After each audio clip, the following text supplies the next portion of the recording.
Hi guys, the cosmic national here. हंसते रहो, तेवांसते रहो, जीते रहो। क्या आप जानते हैं कि आपके रोज़मर्रा के अल्फाज आपके दिमाग की साख्त के इंजीनियर्स हैं? क्या आप ये भी जानते हैं कि ज़ुबान सिर्फ बात करने का ज़रिया नहीं बल्कि एक खामोश मुमार है, और बस यही रोज़मर्रा अल्फाज की पोशीदा मुमारी है। The latent architecture of everyday words. अब मैं बात करूंगा द इनविजिबल फ्रेमवर्क। हर जुमला, हर आम सा फ़िक्र, हर वो बात जो हम अपने रोज़मर्रा गुफ्तगू में बेध्यानी से कह देते हैं, दरअसल हमारी सोच की तश्कील में हिस्सा ले रही होती है। ज़ुबान महज़ अबलाग का ज़रिया नहीं, ये एक खामोश मुमार है। ये मफ़रूज़ात को अपने अंदर समो लेती है, एजेंसी को तक़सीम करती है और ये तय करती है हमारे लिए क्या काबिल तसव्वुर महसूस होगा।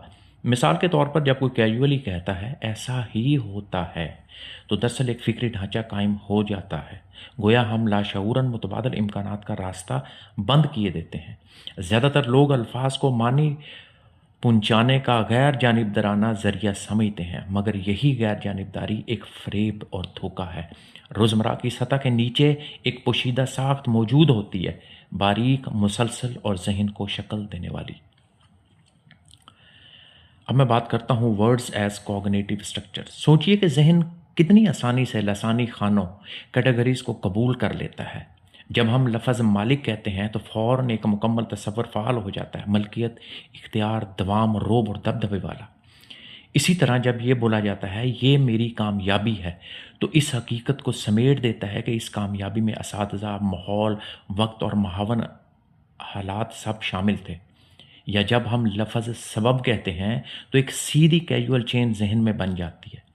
या अगर कोई कहे तुमने मुझे गुस्सा दिलाया, तो पेचीदा जज्बाती अमल एक सादा सा अल्ज़ाम में बदल जाता है। वरना मुमकिन है गुस्साने वाले ने पहल की हो और भी बहुत कुछ हो। या जब हम कहते हैं कि मैंने ये मौका पैदा किया, तो कम्प्लेक्सिटीज़ एक फ़र्द में मरकूज़ हो जाती है, जबकि बेशुमार हालात इसके पस मंज़र में मौजूद होते हैं। ये महज सादा बयानात नहीं, ये कॉग्निटिव कॉम्प्रेशन है। हकीकत को काबिल फ़हम बनाने के लिए सादा करना, मगर इसी अमल में अदराक को महदूद करना भी होता है। अब आते हैं the illusion of neutral language. ज़ुबान बज़ाहिर बयान करती है, मगर अमली तौर पर वो हदायत भी देती है।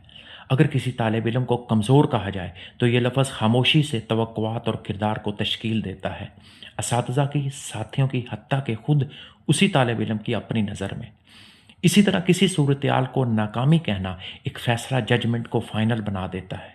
किसी चीज़ को कुदरती कहना इसे मामूल बना देता है, और किसी चीज़ को नागज़ीर कहना मुतवादिल रास्तों को खामोश कर देता है। अल्फाज ज़हनी शॉर्टकट्स हैं, वो पेचीदगी को हज़म होने के काबिल शक्ल देते हैं, मगर हर कमी यानी रिडक्शन के साथ कुछ ना कुछ बिगाड़ भी ला रहे होते हैं। जो बार बार दोहराया जाए वो सवाल से बाहर हो जाता है, जो सवाल से बाहर हो जाए वो साख्त बन जाता है। तो आखिर में हम बात करेंगे सिमेंटिक ओवररीच। एक बारीक मज़हर को सिमेंटिक ओवररीच कहा जा सकता है जब ज़ुबान हकीकत से ज़्यादा दावा करने लगे। मसलन एक फ़िक्रा है, इंसानों ने आग ईजाद की। सादा सा लगता है, हालांकि आग एक कुदरती अमल है जो तबई कवानीन के तहत होता है। इंसानों ने सिर्फ वो हालात दरियाफ्त किए जिसमें आग ज़ाहिर होती है।